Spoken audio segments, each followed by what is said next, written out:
Selamat pagi Bapak, Ibu, dan saudara-saudaraku.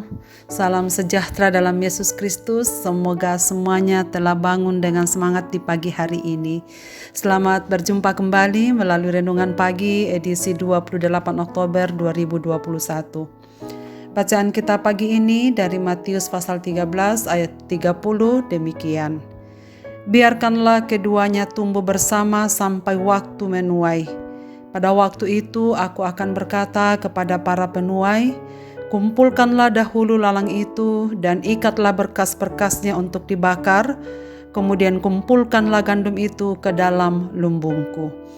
Biarkanlah tumbuh bersama. Saudara sekalian, sekali peristiwa Yesus membentangkan suatu perumpamaan lagi kepada orang-orang banyak. Katanya, hal kerajaan sorga itu seumpama orang yang menaburkan benih baik di ladangnya. Tetapi pada waktu semua orang tidur, datanglah musuhnya menaburkan benih lalang di antara gandum itu. Lalu ia pergi. Ketika gandum itu tumbuh dan mulai berbulir, nampak juga lalang itu.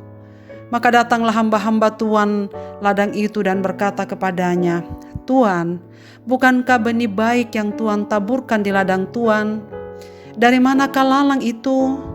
Jawab Tuan itu, seorang musuh yang melakukannya. Lalu berkatalah hamba-hamba itu, maukah Tuan supaya kami pergi mencabuti lalang itu? Tetapi ia berkata, jangan, sebab mungkin gandum itu ikut tercabut pada waktu kamu mencabuti lalangnya. Biarkanlah keduanya tumbuh bersama sampai waktu menuai tiba. Pada waktu itu aku akan berkata kepada para penuai, kumpulkanlah dahulu lalang itu dan ikatlah berkas-berkas untuk dibakar. Kemudian kumpulkanlah gandumnya ke dalam lumbungku. Biarkanlah keduanya tumbuh bersama sampai waktu menuai tiba, katanya. Saudara-saudara sekalian, apakah makna dari perumpamaan ini? Jelas gandum dan lalang ini adalah kedua objek yang digunakan Yesus sebagai ilustrasi untuk menjelaskan mengenai orang baik dan orang yang tidak baik. Gandum sebagai ilustrasi tentang orang yang baik, orang yang mengikuti kehendak Allah. Ilalang sebagai ilustrasi tentang orang yang tidak baik dan ladang sebagai gambaran akan dunia. Sedangkan yang mempunyai ladang itu adalah Tuhan sendiri.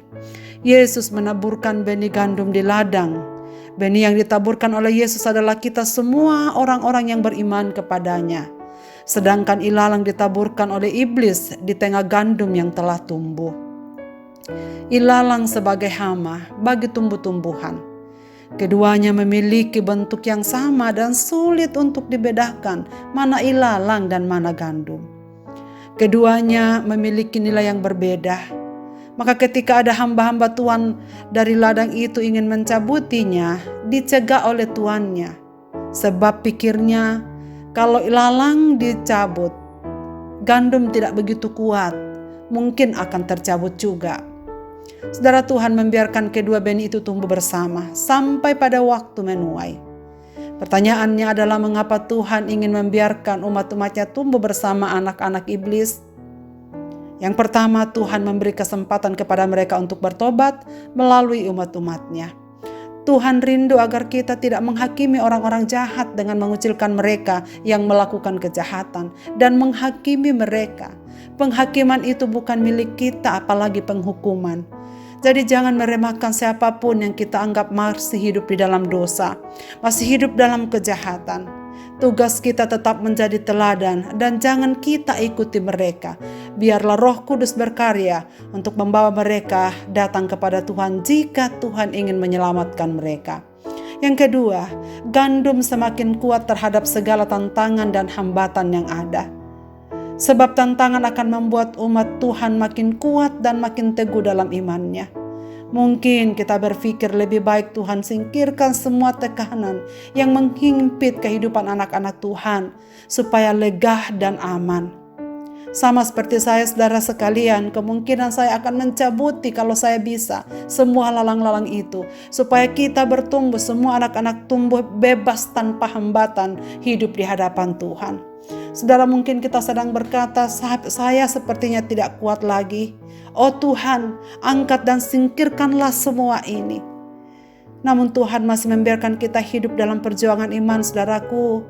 Karena Ia menghendaki kita makin berisi, kita makin bernas, kita makin berkualitas dan makin kokoh sampai pada akhirnya tiba. Saudara-saudaraku, kalau kita semua adalah benih yang baik yang ditaburkan oleh Yesus, seberapa kuatkah kita hidup di tengah-tengah himpitan ilalang itu? Apakah kita juga bisa kuat dan bertahan di tengah segala permasalahan yang kita hadapi? Atau kita akan mati karena terhimpit oleh lalang? Atau juga kita berkamuflase seperti ilalang supaya kita aman? Saudara sekalian, marilah kita bersama sebagai benih yang baik yang ditaburkan oleh Yesus Kristus. Hiduplah selalu bersyukur bahwa kita bisa bertahan di tengah himpitan ilalang itu. Bukan karena kita bisa, tetapi kekuatan-Nya lah yang bekerja di dalam diri kita, yang memberikan kita kesanggupan untuk melewati kehidupan kita, meskipun kadang-kadang harus melewati hidup yang penuh dengan himpitan ilalang. Saudara-saudaraku yang saya kasihi, selamat menjadi benih yang baik. Teruslah berjuang, jangan menyerah. Tuhan beserta kita sekalian. Untuk itu marilah kita berdoa. Bapa di sorga, terima kasih banyak untuk firman-Mu pada pagi ini. Tolonglah kami, satukanlah kami, kuatkanlah kami, supaya kami tetap teguh menghadapi segala permasalahan yang sedang terjadi dalam hidup kami. Ya Bapa di sorga, mungkin Tuhan sedang izinkan kami untuk hidup di tengah-tengah himpitan ilalang dalam hidup ini. Kami tahu untuk sementara waktu Tuhan tidak singkirkan dari kami. Karena Tuhan mau kami kuat, Tuhan mau kami terus berpegang kepadamu, supaya kami menjadi saksi-Mu di tengah-tengah kehidupan ini. Hamba-Mu mendoakan setiap umat-Mu yang mendengarkan renungan pada pagi ini. Bapa, Engkau yang tahu segala sesuatu yang terjadi dalam hidup mereka. Jika mereka sedang mengeluh karena beratnya himpitan ilalang yang sedang mereka hadapi sekarang ini, Bapa, kuatkanlah mereka, teguhkanlah mereka. Tolonglah mereka Bapa, supaya mereka tetap bertahan, tetap bersyukur dan berpegang teguh pada kekuatan daripada-Mu. Anugerahkan Roh Kudus-Mu di dalam hati mereka untuk bersuka cita, mengiring Tuhan sampai pada masa menuai itu tiba. Ke dalam tangan-Mu Bapa, kami serahkan kehidupan kami dan segala aktivitas kami di hari ini. Dalam Kristus Tuhan kami berdoa. Amin. Selamat beraktivitas Bapak, Ibu, dan Saudaraku. Tuhan Yesus memberkati kita semua. Amin.